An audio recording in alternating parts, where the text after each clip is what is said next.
খবর। ইমাম শাফি রাহমাতুল্লাহ বলছেন, ওয়াইযা রাআইতুম কালামি ইউখালিফু কালাম রাসূলিল্লাহ সাল্লাল্লাহু আলাইহি ওয়াসাল্লাম ফাদরু বিকালামি আলাল হায়াত। হে মানুষ, যখন তোমরা আমার মতো ইমাম মুহাম্মদ ইদ্রিস আর শাফির কথা হাদিসের বিপরীত পাবে, আমার কথা দেয়ালে ছড়ি মেরে দিও। খবরদার, আমি তোমাদের অনুসরণীয় ব্যক্তি নই। ইমাম আহমদ বিন হাম্বল বলছেন, লা তুকাল্লিদনি ওয়ালা তুকাল্লিদান্না মালিকান ওয়ালা আউজাইয়্যা ওয়ালা শাফিঈয়্যা খুযু মিন হাযু আখাযু মিনাল কিতাবি ওয়াস সুন্নাহ। খবরদার, তোমরা আমার তাকলিদ করো না, তোমরা ইমাম মালিকের তাকলিদ করো না, আউজাইর তাকলিদ করো না। তোমরা দলিল গ্রহণ করো ওইখান থেকে যেখান থেকে তারা দলিল গ্রহণ করতেন, কিতাব ও সুন্নাহ থেকে। তো ফিরে যাও কোরআন এবং হাদিসের দিকে। কথা শেষ। তাদের নাম নিয়ে সামনে রেখে আমরা দল বানাচ্ছি। মযহাব মানে কি দল না?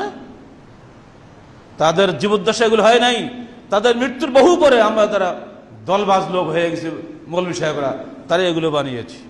তারা এগুলো খবরে রাখতেন না কিছুই।